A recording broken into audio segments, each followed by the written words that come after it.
احمد الفيشاوي في بودكاست قال: انا فشلت في اني اكون عيله. انا اتجوزت 5 مرات وطلقت ومش هتجوز تاني.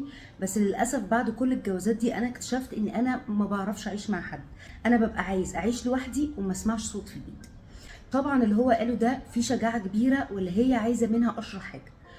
احنا مش كلنا مهيئين ان احنا نبقى ازواج او اباء، ودي حقيقه محدش عايز يعترف بيها. زي ما هو قال كده في فيديو، قال كلنا بنكبر فبنلاقي كل الناس بتتجوز بتخلف، مش هي دي الحياه، فاحنا كمان بنعمل كده. بس ما ظبطتش. في سيدات ممكن تبقى ام رائعه بس ما تنفعش تبقى زوجه، والعكس. وفي راجل ممكن يبقى زوج رائع ما ينفعش يبقى اب. وفي سيدات بنفسها بتعترف وبتقول: انا بحب الاطفال جدا، انا عايزه اتجوز بس عشان اجيب اطفال. بس ايه اللي بيحصل؟ انت بتتجوزي بتعيشي مع شخص، ده البارتنر بتاعك. الشخص ده انت بتاذيه نفسيا، لان انت اصلا ما كانش فارق لك انك تبقي زوجه، انت كان نفسك تبقي ام. فاللي بيحصل ان احنا هنا بنأثر على شخص عاش معانا. ونفس الكلام لما انا اكون كشخص مش قادر ابقى زوج، ورغم كده لان كل اللي حواليا بيتجوزوا، فانا ببدا اتجوز مره واثنين وثلاثه. وكل مره انا بتجوز حد، الحد ده اكيد بيعاني معايا نفسيا.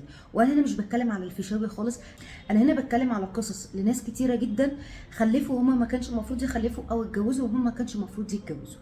ومين اللي بيدفع الثمن؟ بيبقى دايما البارتنر او الاطفال. وعلشان كده مهم ان انا اقف في مرحله في حياتي واقول: هل انا فعلا مستعده للتجربه دي، ولا انا بعمل زي الناس؟ لان ممكن انا اكون عايز اعمل التجربه دي وجاهز ان انا اشتغل على نفسي.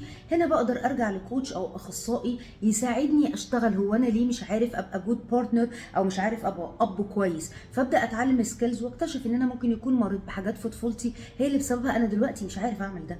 بس ممكن اكتشف برضو ان لا، انا مش حابب ابقى ام، مش حابب ابقى اب، مش حابب ابقى زوجه، انا حابب ابقى اعيش لوحدي.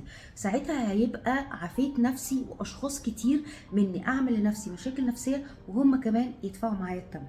الفرق بيننا وبين الجيل اللي قبلنا يا جماعه ان احنا عندنا القدره ان لما نحس ان في مشكله نقدر نرجع لمختص، نحجز جلسات.